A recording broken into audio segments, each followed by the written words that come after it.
الحمد لله رب العالمين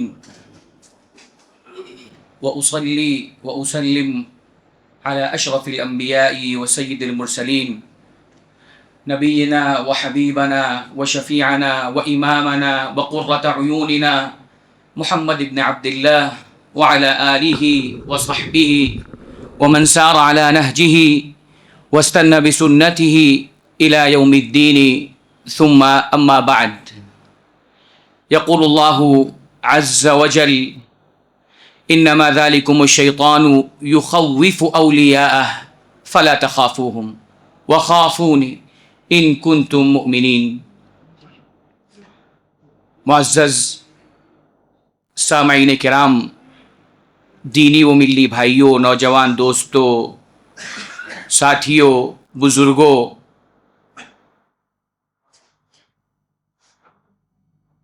اللہ رب العالمین کی ایک عظیم نعمت ہم اور آپ پر یہ ہے کہ اللہ رب العالمین نے ہمیں اپنی عبادت کے لیے پیدا کیا.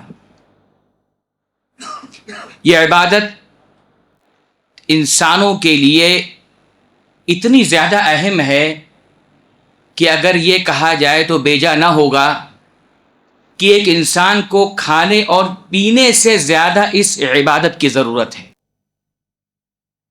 یہ عبادت انسان کے وجود کا راز ہے.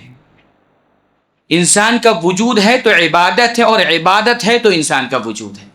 وَمَا خَلَقْتُ الْجِنَّ وَالْإِنسَ إِلَّا لِيَعْبُدُونَ کہ اللہ رب العالمین نے انسان اور جنات کی پیدائش کا مقصد یہ عبادت قرار دیا.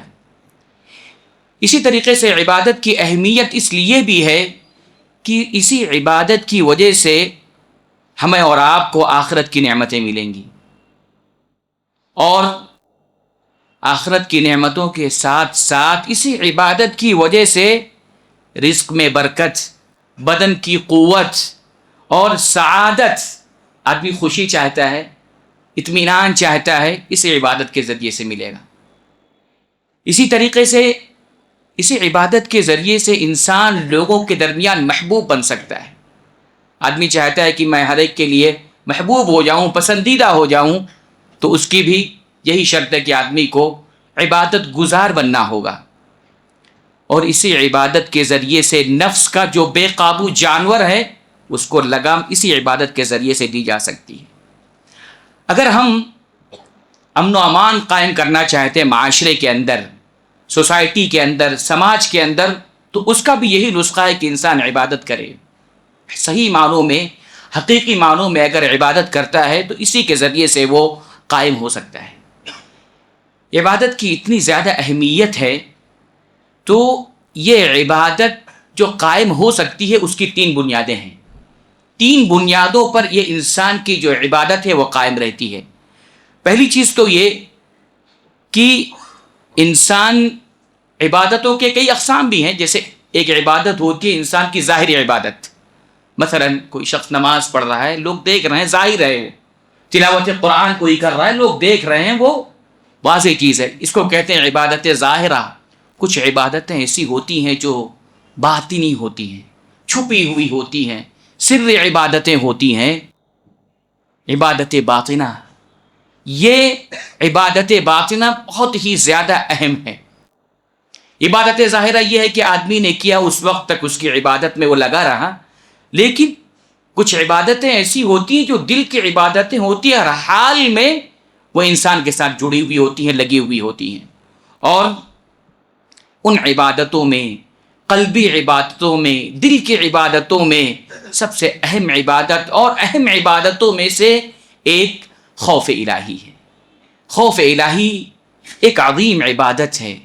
خوف کسے کہتے ہیں؟ خوف، ہم اور آپ اپنی گفتگو میں اللہ سے ڈرنے کا تذکرہ سنتے رہتے کہ انسان کو اللہ سے ڈرنا چاہیے، خوف اختیار کرنا چاہیے. خوف کا تذکرہ بار بار قرآن میں، حدیث میں تقریباً 124 سے زیادہ مرتبہ اللہ رب العالمین نے اس خوف کا تذکرہ کیا. خوف کے مترادفات اللہ رب العالمین نے کئی جگہ استعمال کیا، خشیت اور اس قسم کی چیزیں اللہ رب العالمین نے استعمال کیا. خوف کہتے کس کے؟ خوف الہی کیا ہے؟ خوف الہی یہ ہے، علماء سلف نے جب اس کی تعریف کیا، اس کا مفہوم بیان کیا، تو یہ کہا کہ خوف الہی یہ ہے کہ آئندہ مستقبل میں، فیوچر میں انسان کو جو چیز ناپسند ہے، مکروہ ہے، جو ناپسند کرتا ہے، اس سے اپنے آپ کو بچا لے اور دل اس کا تنگی اور تکلیف محسوس کر کے ایکشن میں آ جائے. یہ ہے خوف انسان کا. آدمی مستقبل میں کوئی چیز اس کو ناپسند آنے والی ہے، یا ایسی چیز جو اس کو نقصان پہنچا رہی ہے، پہنچا سکتی ہے، اس سے انسان کا دل تکلیف محسوس کرے، درد محسوس کرے، اور اس کے تدارک کے لیے، اس کے دفاع کے لیے انسان حرکت میں آ جائے. یہی خوف الہی ہے. یہ خوف الہی ایک ایسی عبادت ہے جو انبیاء کا شعار ہے. صالحین، متقین، نیکوکار، یہ سارے کے سارے یہ اللہ رب العالمین کی یہ عظیم عبادت، قلبی عبادت، یہ ان کے اندر بدرجہ اتم پائی جاتی تھی. یہ عبادت ایسی عبادت ہے کہ یہ انسان کے ایمان کا تقاضا ہے، توحید کا تقاضا ہے، یہ اخلاص کو ناپنے کا یہ پیمانہ ہے. خوف الہی کے ذریعے سے ہم توحید کو، اخلاص کو، ایمان کو ناپ سکتے ہیں کہ کتنا انسان کے اندر ایمان، اخلاص اور توحید ہے. اور یہ ایسی بھی عبادت نہیں ہے کہ آدمی خوف الہی رکھے نہیں رکھے، یعنی سمجھ لیجئے کہ جائز ہے، مباح ہے، ایسی بھی چیز نہیں ہے، بلکہ یہ واجب ہے. یعنی اس کے بغیر کیا یہ چارہ نہیں ہے. انسان کو اللہ رب العالمین سے ڈرنا چاہیے، خوف الہی اس کے اندر کیا ہے یہ ہونا چاہیے. سلف اس خوف الہی کے بارے میں کہا کرتے تھے. ابو سلیمان الدارانی یہ کہتے ہیں کہ ما فارق الخوف قلبا الا خرب. ہم اپنے دل کو ٹٹولیں. سلیمان الدارانی کہتے ہیں کہ جس دل کے اندر سے خوف نکل جائے، سمجھ لیجئے کہ وہ دل خراب ہو چکا ہے. یہ خوف الہی کی اہمیت ہے، یہ عبادت کی زینت ہے. یہ خوف الہی انسان کے فقہ اور فہم اور اس کی عقل مندی پر دلالت کرتا ہے. اگر کسی کے اندر خوف الہی ہے تو سمجھ لیجئے کہ وہ فقیہ ہے، سمجھدار ہے، عقل مند ہے، دانا ہے. لیکن اگر اس کے اندر خوف الہی نہیں ہے تو سمجھ لیجئے کہ اس کی عقل مندی پر سوال اٹھتا ہے. خوف الہی بہت عظیم عبادت کے، یہ واجب عبادت ہے. اللہ رب العالمین نے جنگ بدر کے تذکرے کے سورہ آل عمران میں جب کیا تو اللہ رب العالمین نے کہا الذین قال لهم الناس ان الناس قد جمعوا لكم فاخشوهم فزادهم ایمانا وقالوا حسبنا اللہ ونعم الوکیل. اللہ رب العالمین صحابہ کرام کا تذکرہ کرتے ہوئے کہتا ہے کہ لوگ کہنے لگے صحابہ کرام سے کہ لوگ تمہارے ارد گرد جمع ہو رہے ہیں، کس لیے؟ فخشوہم، یعنی کہ تمہیں مارنے کے لیے، تمہاری جان لینے کے لیے مشرکین مکہ تمہارے ارد گرد جمع ہو رہے ہیں. فخشوہم، تو اب تم ڈرو ان لوگوں سے. فزادہم ایمانا، تو اس بات نے صحابہ کرام کے ایمان میں اضافہ کر دیا. وقالوا، ان لوگوں نے کہا حسبنا اللہ ونعم الوکیل، کہ اللہ تعالیٰ ہمارے لیے کافی اور کیا ہی بہترین کارساز ہے. یعنی صحابہ کرام کا ایمان، یعنی جان پر بن آنے کے باوجود جب ان کو یہ کہا جاتا تھا تو ان کے ایمان میں اضافہ ہوتے تھا.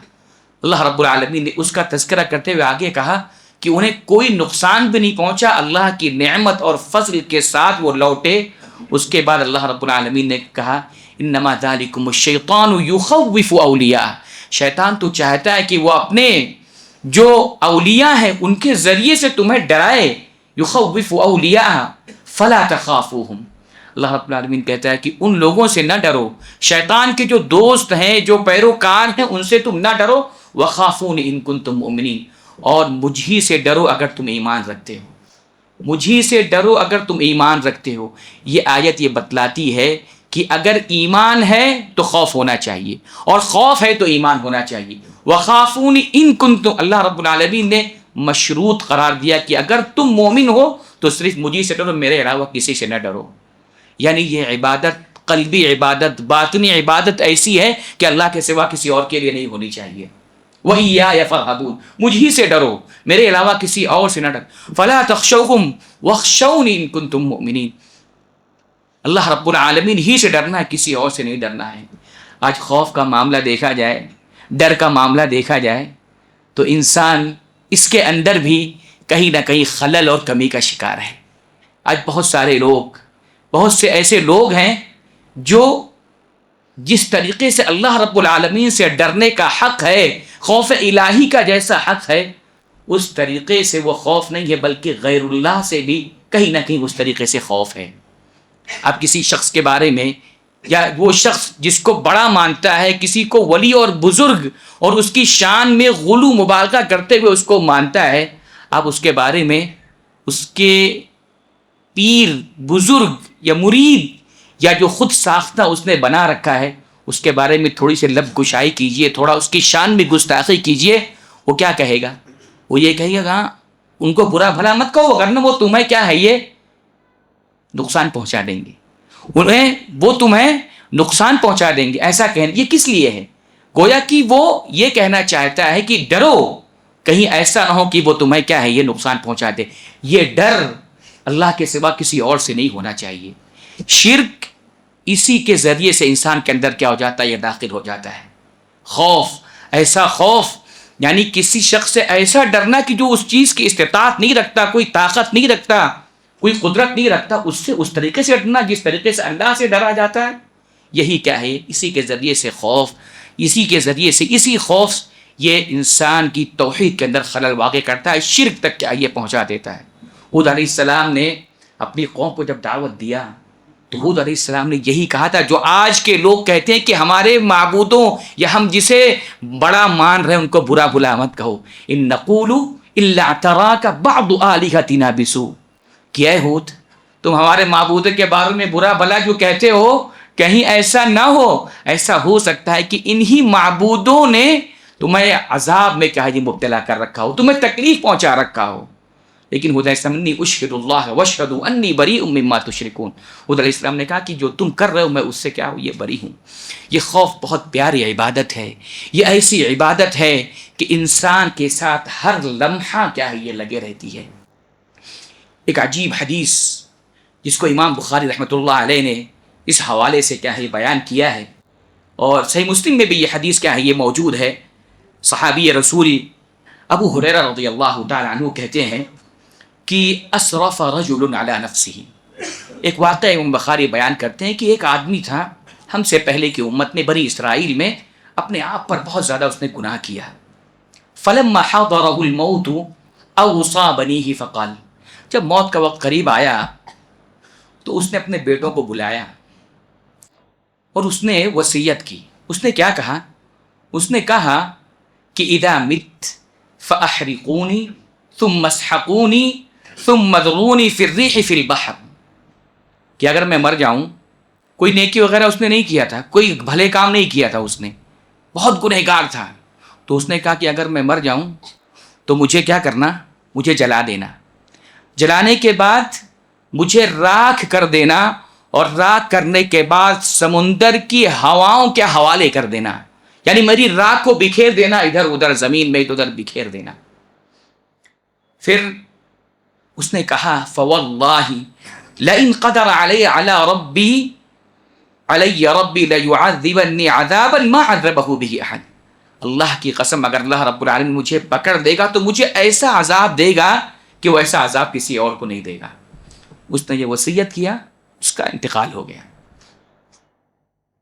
جب اس کا انتقال ہو گیا تو بیٹوں نے مشورہ کیا کہ کیا کیا جائے۔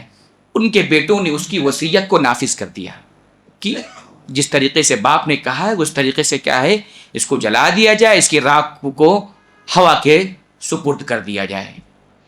ہوا وہی، اللہ رب العالمین نے زمین سے کہا ادی ما اخذت، جو تو نے لیا ہے وہ کیا ہے یہ مجھے عطا کر، وہ لا۔ فاذا هو قائم، اچانک وہ شخص اللہ رب العالمین کے سامنے کھڑا ہوا تھا۔ اللہ رب العالمین نے کہا ما حملک علی ما صنعت، جو تم نے ایسا کیا، اس وصیت کو تم نے کہا اور بیٹوں سے اس طریقے سے تم نے کروایا، کس چیز نے تمہیں اس طریقے سے کرنے پر مجبور کر دیا؟ تو اس شخص نے کہا فقال خشیتک یا رب، اور بعض روایتوں میں آتا ہے مخافتک، کہ اللہ تیری خشیت، تیرا خوف، تیرا ڈر مجھے اس پر مجبور کر دیا کہ میں اس طریقے سے کروں۔ راوی کہتے ہیں اللہ کے نبی صلی اللہ علیہ وسلم کی حدیث ہے فغفر له بذلك، اللہ رب العالمین نے اس کو کیا یہ بخش دیا۔ یہ خشیت، یہ خوف ایک ایسی عبادت ہے کہ وہ شخص توحید اس کے پاس تھی لیکن اس نے کوئی عمل نہیں کیا، اللہ رب العالمین نے اس کو کیا یہ بخش دیا۔ اس حدیث سے پہلی چیز یہ معلوم پڑتی ہے کہ اللہ رب العالمین کی رحمت بہت وسیع ہے، اس کے غضب پر کیا ہے یہ بھاری ہے۔ دوسری چیز یہ بھی معلوم پڑتی ہے کہ اللہ رب العالمین کی قدرت بہت ہی زیادہ ہے، کہ اللہ رب العالمین چاہے تو کن کے ذریعے سے ساری چیزوں کو کر سکتا ہے۔ اور تیسری چیز یہ معلوم پڑی کہ یہ اہم عبادت خوف الہی ایسی عبادت ہے کہ جس کے ذریعے سے انسان کو اللہ رب العالمین کی بخشش مل سکتی ہے۔ یہ خوف الہی واجب ہے، یہ خوف ایسی چیز ہے کہ توحید اس سے نکھرتی ہے، ایمان اس کے ذریعے سے نکھرتا ہے، اعمال اس کے ذریعے سے اچھے ہوتے ہیں، سنورتے ہیں۔ جو آدمی کے اندر حقیقی معنوں میں خوف الہی ہوگا، اعمال کے ذریعے، اعضاء کے ذریعے، جوارح کے ذریعے یہ چیز اس کے اندر کیا ہے یہ آئے گی، اور یہ واجب چیز ہے۔ فلا تخافوهم وخافوني ان کنتم مؤمنین۔ اور یہ بات گزری کہ اگر یہ خوف حقیقی معنوں میں جو خوف اللہ کے علاوہ کسی اور سے اگر انسان رکھتا ہے، وہ ایسا ڈرتا ہے، تو یہ چیز اس کو کبھی کبھار شرک اکبر تک کیا یہ پہنچا دیتی ہے۔ یہ خوف جس کے اندر آ جائے، خوف الہی جس کے اندر آ جائے، اللہ رب العالمین کی نعمت، یہ ایک نعمت ہے جو اللہ رب العالمین جسے نوازتا ہے۔ قال رجلان من الذین یخافون انعم اللہ علیہم ادخلوا علیہم الباب، کہ وہ دونوں آدمیوں نے کہا جنہیں اللہ رب العالمین نے انعام کر رکھا تھا، الذین یخافون، جو اللہ سے ڈرتے تھے۔ یہ خوف اللہ کا انعام ہے۔ کوئی سوال کر سکتا ہے کہ یہ کیسے انعام ہے؟ یہ انعام اس لیے ہے کہ جو آدمی ڈرے گا وہ نیک عمل کرے گا، یعنی کہ کوئی بھی نصیحت انسان کو فائدہ اسی وقت پہنچا سکتی ہے جب انسان اللہ رب العالمین کا تقوی اور خوف اس کے اندر کیا ہو، یہ موجود ہو۔ انما تنذر من اتبع الذکر وخشی الرحمن بالغیب، کہ ڈرتے تو وہی لوگ ہیں، نصیحت وہی لوگ حاصل کرتے ہیں جو وخشی الرحمن بالغیب، جو اللہ رب العالمین سے کیا ہے ڈرتے ہیں۔ اسی طریقے سے انسان حقیقی معنوں میں اگر خوف الہی اس کے اندر ہے تو ایمان کے اعلیٰ مقام تک پہنچ جاتا ہے۔ عام حالتوں میں انسان حقیقی معنوں میں اگر اللہ کا تقوی اختیار کرے تو ایمان کے اعلیٰ مقام تک پہنچ سکتا ہے۔ اللہ رب العالمین نے سورہ بینہ کے آخری آیتوں میں فرمایا جنت، اس کی نعمتیں، ہمیشگی کی نعمت، ذالک لمن خشی ربہ، انہی لوگوں کے لیے جو اللہ رب العالمین کی خشیت اور تقوی اختیار کرتے ہیں۔ وَلِمَنْ خَافَ مَقَامَ رَبِّهِ جنتان، دو جنتیں ان لوگوں کے لیے ہیں جو اللہ رب العالمین کے سامنے کھڑے ہونے سے ڈر جائیں، ان کے لیے جنت ہے۔ دو جنتیں ہیں۔ کیسی جنت، کیسی نعمت!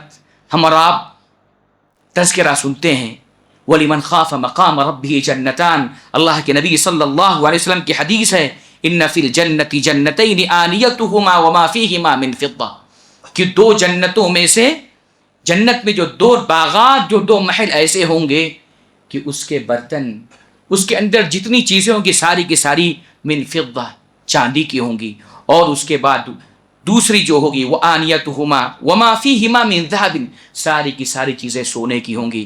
وما بین القوم وبین ان ينظروا الى ربهم الا رداء الکبریاء علی وجہہ۔ آپ تصور کریں، خوف کے نتیجے میں جنت اگر مل جائے، یہ جنت مل جائے، یہ باغات مل جائیں، اس کے بعد اللہ رب العالمین جو تذکرہ کر رہا ہے جس نعمت کا، اللہ کہہ رہا ہے کہ جنتیوں کے درمیان اور ان کے رب کو دیکھنے کے درمیان صرف ایک پردہ، چادر کبریا کی وہ حائل ہوگی۔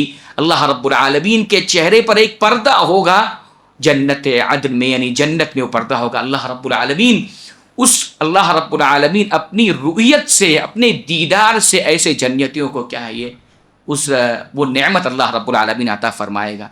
یعنی آپ دیکھیں کہ پوری عبادت کا خلاصہ کہ اللہ رب العالمین کی عظمت کو انسان کیا ہے یہ جانے۔ عظمت جانے گا تو انسان گناہ چھوڑے گا، عظمت نہیں جانے گا، اللہ کی قدر نہیں جانے گا، اللہ کے اسماء و صفات کو نہیں جانے گا، تو کس طریقے سے وہ گناہ کو چھوڑے گا؟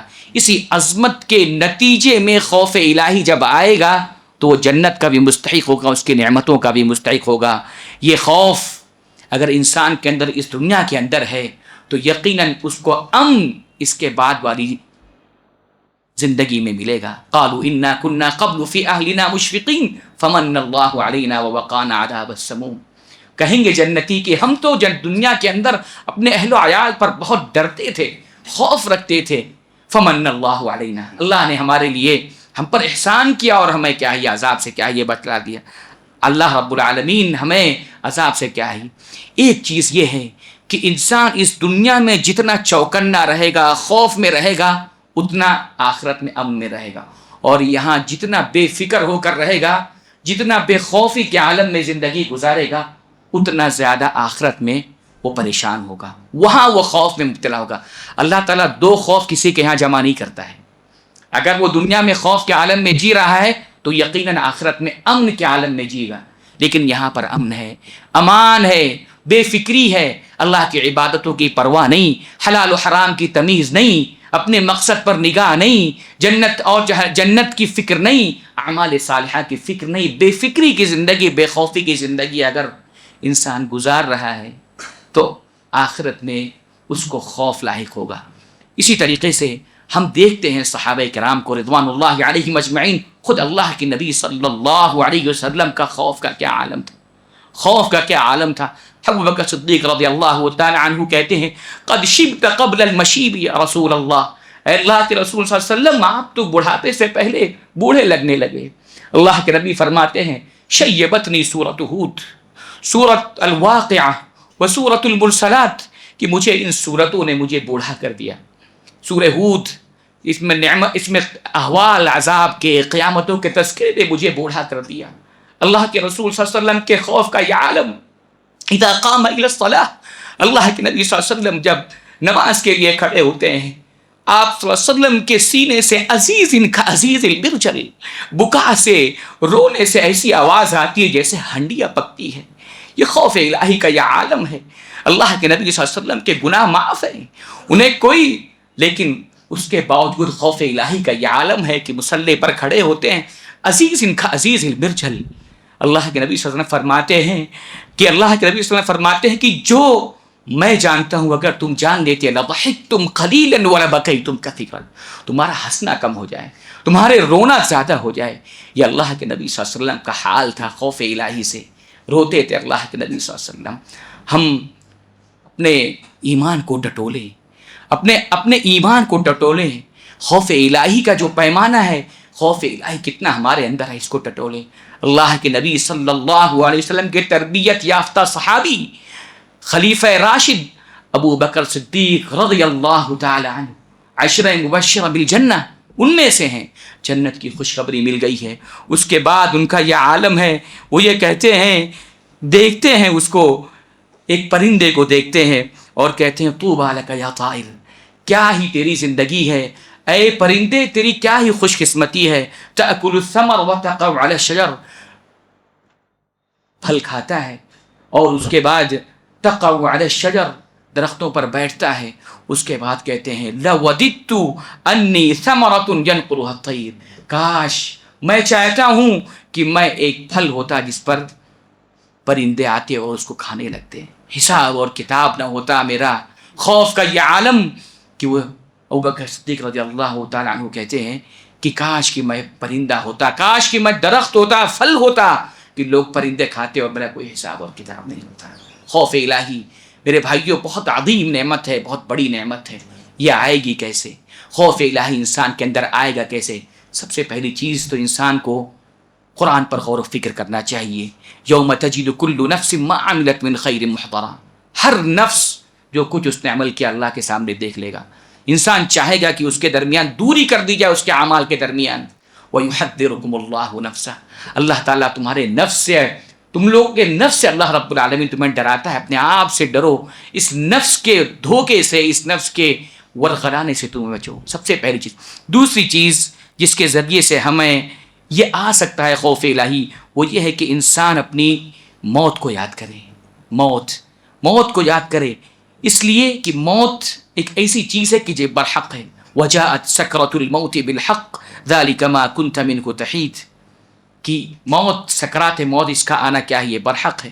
اس کے بعد موت کو یاد کرے، سکرات کو یاد کرے، موت کی سختی کو یاد کرے، اس کے ذریعے سے خوف الہی آئے گا۔ تیسری چیز جو خوف الہی جس کے ذریعے سے آ سکتا ہے، انسان تصور کرے قبر کا، اپنے ٹھکانے کا تصور کرے، قبر کی ہولناکی کا تذکرہ کرے، اس کو یاد کرے، اس کے ذریعے سے بھی اس کے اندر خوف آتا ہے۔ اللہ کے نبی صلی اللہ علیہ وسلم ایک بار قبرستان تشریف لے گئے ایک صحابی کی تدفین کے لیے، قبر کھودی جا رہی تھی، اللہ کے نبی قبر تدفین کا وقت باقی تھا، اللہ کے نبی صلی اللہ علیہ وسلم قبر کے پاس بیٹھ گئے۔ بیٹھنے کے بعد اللہ کے نبی صلی اللہ علیہ وسلم اتنا روئے کہ صحابی کہتے ہیں کہ حتی بل الثرا، جس جگہ پر اللہ کے نبی صلی اللہ علیہ وسلم بیٹھے ہوئے تھے وہاں پر گیلی ہو گئی وہ مٹی اللہ کے نبی صلی اللہ علیہ وسلم کے اس رونے سے۔ اور اللہ کے نبی صلی اللہ علیہ وسلم نے فرمایا یا اخوانی لمثل ھذا فاستعدوا، قبر کی طرف اشارہ کرتے ہوئے اللہ کے نبی فرماتے ہیں کہ اے بھائیو اسی کے لیے کیا ہے یہ تیاری کر لو، اس جیسی جگہ پر آنے کے لیے کیا ہے تیاری کر لو۔ اس طریقے سے چوتھی چیز جس کے ذریعے سے انسان کے اندر اللہ رب العالمین کا خوف آ سکتا ہے وہ معرفت الہی ہے۔ جتنا اللہ رب العالمین کو جانے گا اتنا اللہ رب العالمین کا تقوی اختیار کرے گا۔ فضل بن عیاض کہتے ہیں ان رہبت العبد من اللہ علی قدر علمہ، کہ اللہ رب العالمین کی رحمت، خشیت اور خوف اس کے علم کے اعتبار سے انسان کے اندر آتا ہے۔ اللہ کے نبی صلی اللہ علیہ وسلم اسی لیے کہتے ہیں کہ ان اتقاکم، میں سب سے زیادہ ڈرنے والا ہوں اس لیے کہ وَأَعْلَمُكُمْ بِاللَّهِ، سب سے زیادہ تم میں اللہ رب العالمین کا جاننے والا ہوں۔ انما یخشى اللہ من عباده العلماء، مختلف علم کے جاننے، انما یخشى اللہ من عباده العلماء، اللہ سے ڈرنے والے جو ہوتے ہیں علماء ہوتے ہیں، ان کو حقیقی معنی میں معرفت ہوتی ہے۔ فرشتے کیوں نہیں نافرمانی کرتے اللہ رب العالمین کے؟ لا یعصون اللہ، اس لیے کہ وہ اللہ رب العالمین کی عظمت کو، اس کی بزرگی کو، اس کی جلالت کو جانتے ہیں۔ لا یعصون اللہ ما امرہم ویفعلون ما یؤمرون۔ اسی طریقے سے آخری چیز جس کے ذریعے سے انسان کے اندر تقوی آ سکتا ہے وہ یہ کہ آدمی محاسبہ نفس کرے، اپنے نفس کا محاسبہ کرے، کبھی بیٹھے غور کرے کیا کیا اور کیا کرنا ہے۔ محاسبۃ النفس، سلف کہا کرتے تھے، میمون بن مہران کہتے ہیں لا یکون العبد تقیا، کہ بندہ اس وقت تک متقی نہیں ہو سکتا یہاں تک کہ وہ اپنے نفس کے محاسبے میں اتنی سختی سے محاسبہ کرے جتنا ایک پارٹنر دوسرے پارٹنر سے کرتا ہے۔ پارٹنر کا جب حساب ہوتا ہے تو ایک روپیے کا بھی ادھر ادھر کرنا نہیں چاہتا ہے کہ بھائی حساب ایک دم کلیئر ہونا چاہیے۔ پھر سلف کہا کرتے تھے النفس کالشریک الخوان، یہ نفس ہے نا جو انسان کے ہاں یہ خائن ہے، خائن جیسے پارٹنر خائن ہوتا ہے نا اس طریقے سے یہ خیانت کرنے والا ہے۔ ان لم تحاسبہ ذهب بمالک، اگر تم اس کا محاسبہ نہیں کرو گے تو تمہارا کیپٹل بھی لے کر چلا جائے گا، جو موڑی بھرتی لگائے ہو کاروبار میں وہ لے کر چلے جائے گا۔ اگر خائن بے ایمان اگر پارٹنر مل جائے تو وہ لے کر چلے جائے گا۔ اسی طریقے سے انسان کا نفس بھی ہے، محاسبہ نہیں کریں گے سب لے کر چلے جائے گا۔ آخری چیز اس خوف الہی کا جو تقاضا یہ ہے کہ انسان عمل کرے، بس یہی اس کا خوف الہی جس کے اندر آ جائے اس کو چاہیے کہ وہ عمل کرے۔ اور عمل یہ ہے، سلف کہا کرتے تھے کہ من خاف ادلج ومن ادلج بلغ المنزل، جو شخص اللہ کا خوف اختیار کرتا ہے، خشیت جس کے اندر ہوتی ہے، وہ رات میں بھی سفر کرتا ہے۔ رات میں سفر کا یہ مطلب کہ عموماً دن میں سفر کیا جاتا ہے لیکن جو اللہ سے ڈرتا ہے وہ رات میں بھی اللہ رب العالمین کی عبادت اور سفر وہ کرتا رہتا ہے۔ اور اس کے بعد کہتے ہیں ومن ادلج بلغ المنزل، اور جو رات میں سفر کرے گا اپنی منزل تک پہنچ جائے گا۔ راتوں کا اٹھنا، تہجد میں اٹھنا، اللہ سے مانگنا، فرائض کا اہتمام کرنا، نوافل کا اہتمام کرنا، بلغ المنزل، منزل تک پہنچ جائے گا۔ الا ان سلعۃ اللہ غالیہ، الا ان سلعۃ اللہ الجنہ، اللہ کا جو سودا ہے، اللہ کا جو سامان ہے بہت ہی زیادہ غالی ہے، بہت ہی زیادہ قیمتی ہے، اور اللہ کا جو سامان ہے، جو سودا ہے وہ کیا ہے؟ جنت ہے۔ اور ایک چیز ہمیشہ یاد رکھنا چاہیے، سلف کہا کرتے تھے من عظم وقار اللہ فی قلبی عظم اللہ وقارہ فی قلوب الخلق، اللہ کے وقار کا، اللہ کی عظمت کا، اللہ کی جلالت کا، اللہ کی بزرگی کا اس کا خیال رکھیں۔ اگر ہم اس کا خیال رکھتے ہیں، اس کی عظمت کو ملحوظ خاطر رکھتے ہیں تو یقیناً اللہ رب العالمین ہمارے وقار کی، ہماری عزت کی مخلوق کے دلوں میں اس کی حفاظت کرے گا، اور اس بات سے ان کو روکے گا کہ وہ ہمیں ذلیل کر دیں۔ جو اللہ کو حقیقی معنوں میں خوف الہی کے نتیجے میں اس کی عظمت کو سمجھے گا، اللہ رب العالمین لوگوں کے ذریعے سے اسے ذلیل نہیں کروائے گا۔ وَمَنَعَهُمْ أَن يُضِلُّوهُ، اور ہمیشہ اللہ رب العالمین سے مانگنا چاہیے اللہ کے نبی مانگتے تھے اللہم اقسم لنا من خشیتک ما یحول بیننا وبین معاصیک، اے اللہ میں تجھ سے ایسی خشیت مانگتا ہوں جو میرے درمیان اور معاصیت کے درمیان، گناہوں کے درمیان ایسی خشیت مجھے دے دے کہ حائل ہو جائے. لہذا ہمیں بھی مانگنا چاہیے اس قلبی عبادت جو خوف کی عظیم عبادت ہے، اس عظیم عبادت کو اپنے اندر پیدا کرنے کی کوشش کرنی چاہیے، اس کے اسباب کو اختیار کرنا چاہیے اور قرآن پر تدبر اور غور و فکر کرتے رہنا چاہیے. اللہ رب العالمین سے دعا ہے کہ اللہ رب العالمین ہمیں خوف الہی کے جو تقاضے ہیں اس پر عمل کرنے کی توفیق نصیب فرمائے. اقول قولی ھذا واستغفر اللہ لی ولکم ولسائر المسلمین من کل ذنب فاستغفروہ انہ هو الغفور الرحیم.